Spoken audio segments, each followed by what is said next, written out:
Hello everyone, I know that we all are really excited about writing your first Java program. Let's go and write one. To write a Java program we need a text editor. I am going to use Notepad. You can use any text editor which you are comfortable with. I have opened the Notepad.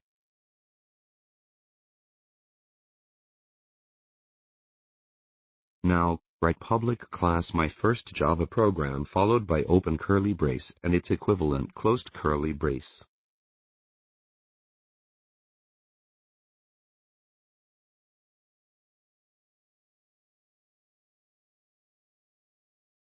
We have just created a class. Now I am going to add a method called main inside the class. Public static void main open parenthesis. String, open bracket immediately followed by closed bracket, space, argument and closed parenthesis. Let's put the method body by adding open curly brace and its equivalent closed curly brace. Inside the method body, I am going to add our very first instruction and the only instruction of this program. System.out.println, open parenthesis and a closed parenthesis, followed by semicolon. Inside the parenthesis,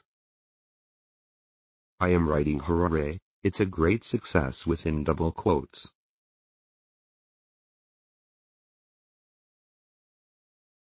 Now we have written our first Java program called My First Java Program. Don't be concerned about the syntax now, I will explain them in a video on Anatomy of a Java Program. Let's go and save the program. Here we need to give exactly the same name as the class we declared, My First Java Program, along with the extension .java.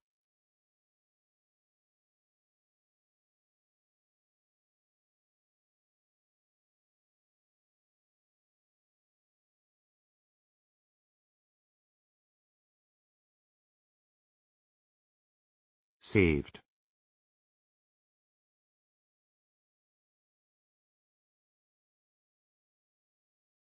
To run the program, first we need to compile it. If you are not familiar with Java compilation, what a JVM is, I strongly recommend you to watch my video on Why Should I Learn Java. We need to use a command called javac to compile Java program. So type javac, our program name, my first Java program.java.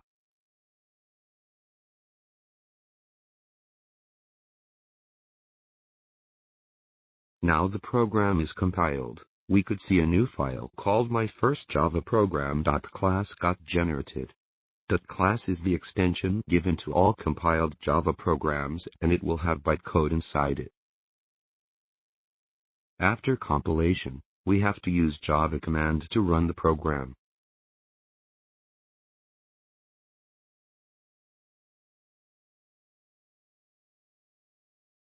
So type Java, the program name, my first Java program, and it prints the text given our program in the console. Of course, it's a great success. We have successfully written and run our first Java program. The commands javac used to compile and run Java programs respectively are part of JDK. If you haven't already installed JDK on your machine, you will not find these commands. You can install a JDK by watching my video on how to install a JDK. I've shared all of the suggested video links in the description below. Once a program is compiled, you can run it any number of times just by using Java command. There is no need to compile it for each execution. See, I could run it again and again without the need of compilation each time I run. Recompilation is required only if the program is modified. After compilation, it's the bytecode what's all required to run the program. Now I am going to delete the .java file, having our program, and try to run the program.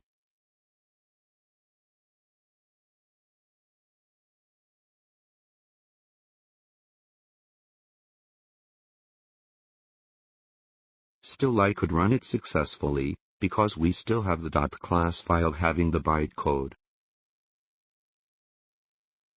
Some of you would have compiled and run a program successfully in the very first attempt itself. If yes, congratulations. Others might have got some error while compiling the program. Don't be worried if you are part of the later group. What we have written is just a very simple program, and if there are errors, then it could mostly be due to some syntax error or typos. Double-check the syntax, like space, upper or lower cases, missing parenthesis, curly braces, etc. You can fix it yourself. If you think this process of using a notepad for writing code and manually compiling and running a program is highly error-prone and time-consuming, you are right. Professional software developers use IDE for developing software, where the codes gets compiled automatically and all the syntax errors are identified on the fly, making programming really fast and simple. I will show you what is an IDE, how to install one, and demo how to write the same program using IDE in my next video. Hereafter, we are going to write all our programs using IDE, no more notepads. Hope you enjoyed this video. Let me know your thoughts about this video in the comment section below. Give it a like if you really enjoyed it and hit the subscribe button if you haven't done that already. We'll catch you back soon with my next video on IDE. Till then, bye bye from Eva.